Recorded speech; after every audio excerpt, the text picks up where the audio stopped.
Hello, जय हिंद। स्वागत है आपका हमारे YouTube चैनल पे।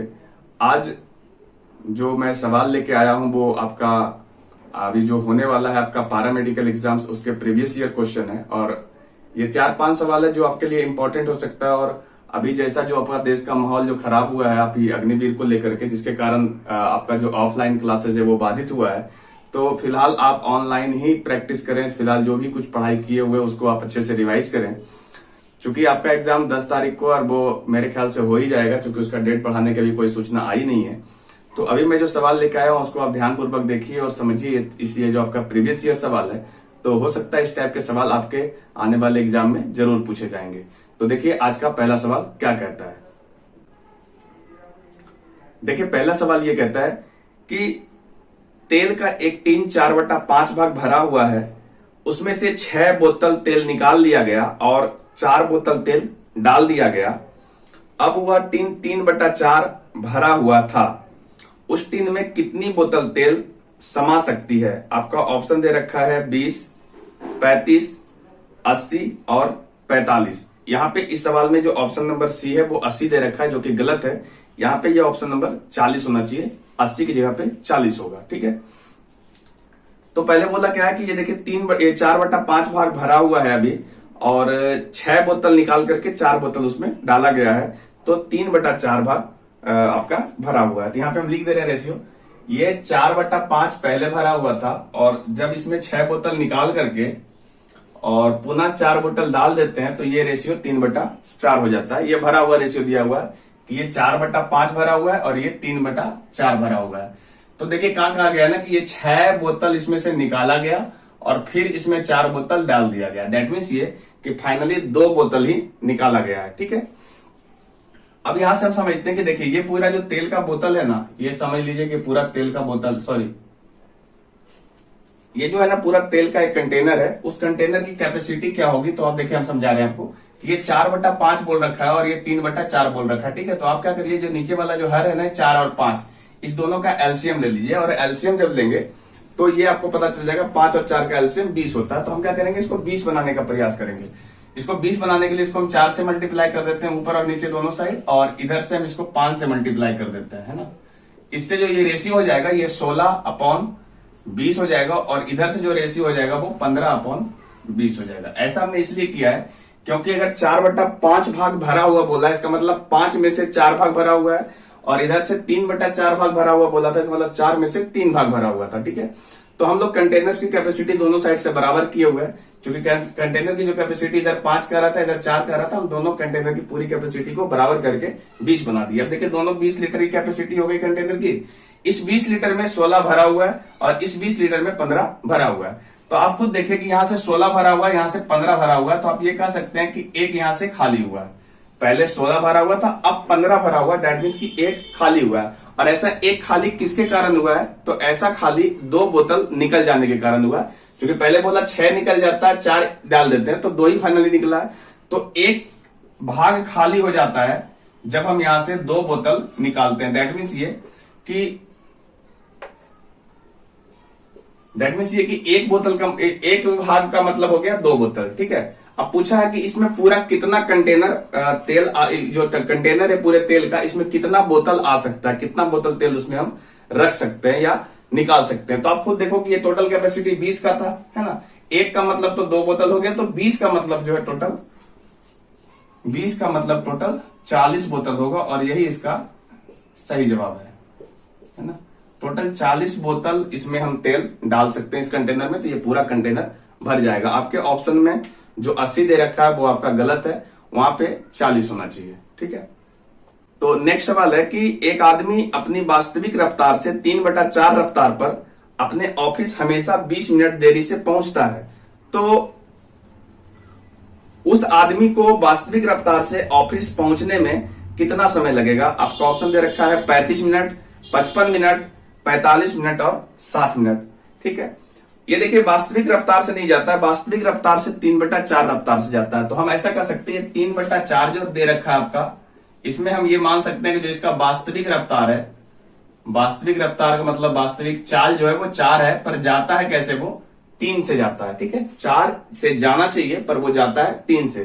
तो तो इससे हम बोल सकते हैं कि जो हमारा चाल का रेशियो है, यानी वास्तविक चाल और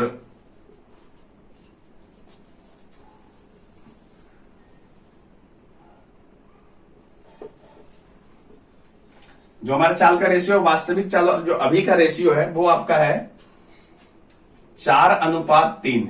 इस रेशियो से हमने लिखा है 3:4 जो दे रखा था, उससे लिखा कि वास्तविक चाल को हमने 4 बोला है और हमारा जो अभी का चाल है वो 3 है।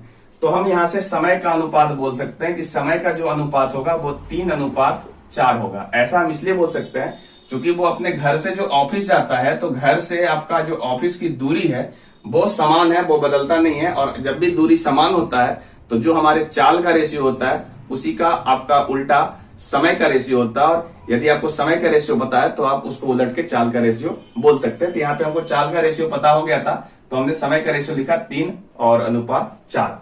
तो देखिए, हम जब वास्तविक चाल से चलते हैं तो हमको 3 का समय लगता है, और हम अभी जब चलते हैं तो हमारा 4 का समय लगता है जब हम 3 से चलते हैं। इसका मतलब हमारा जो समय है वो 1 घंटा ज्यादा लग जाता है। ठीक है, तो हमारे रेशियो के हिसाब से ये 1 घंटा ज्यादा लगता है, पर जो सवाल है वो कहा 20 मिनट की देरी से पहुंचते, मतलब 20 मिनट ज्यादा समय लगता है।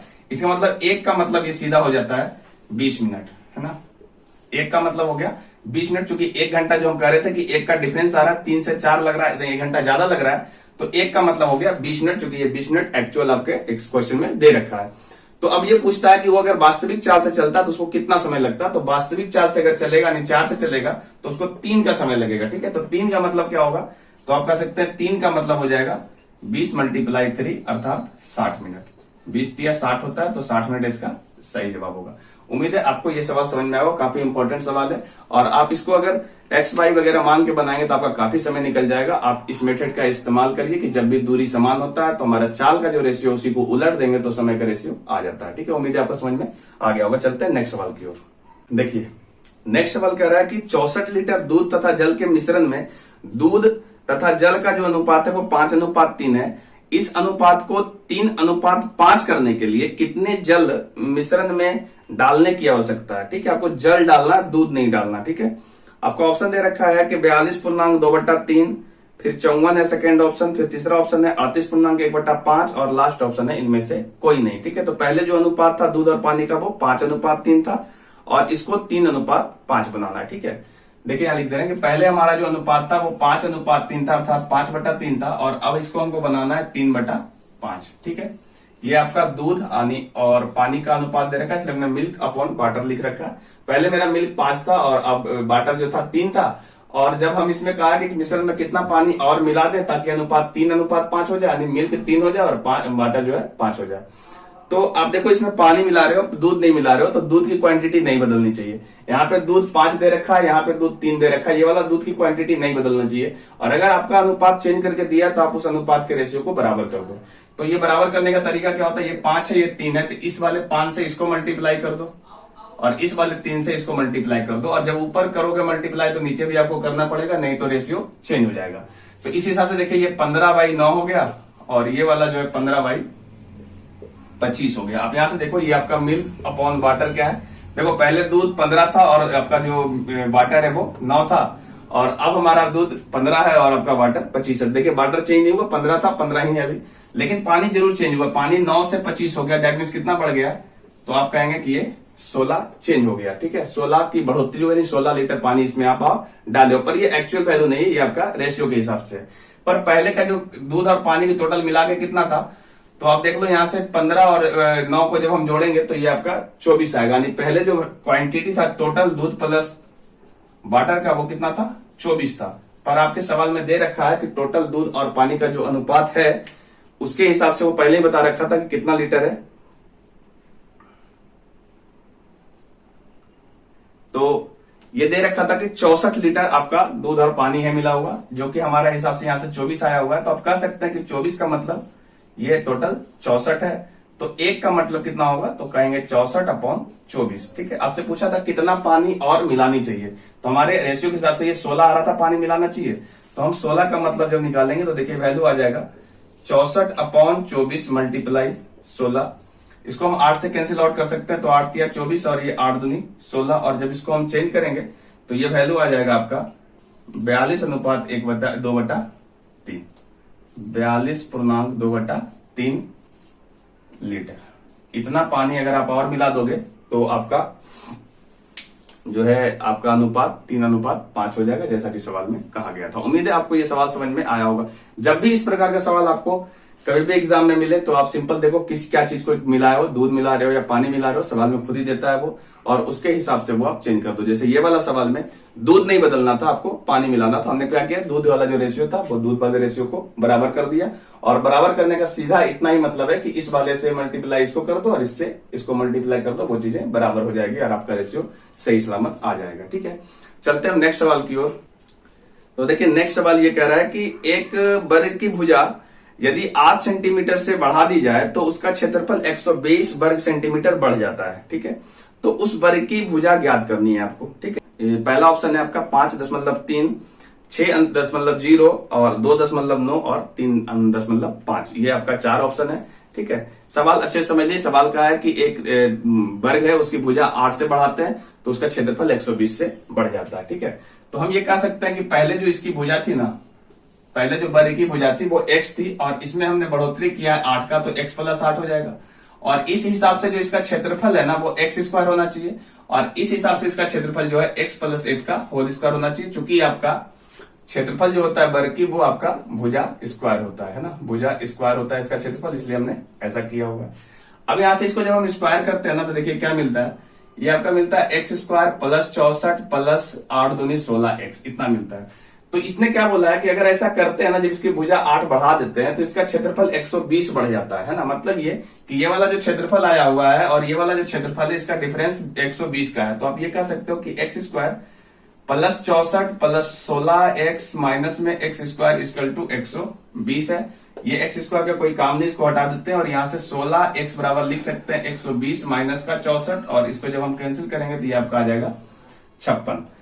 अब यहां से हम x बराबर जब निकालेंगे तो ये आ जाएगा 56/16, और इसको कैंसिल करेंगे तो ये आ जाएगा 28/8 अर्थात 14/4 यानी 7/2, इसको हम बोल सकते हैं 3.5। ये आपका आंसर हो जाएगा।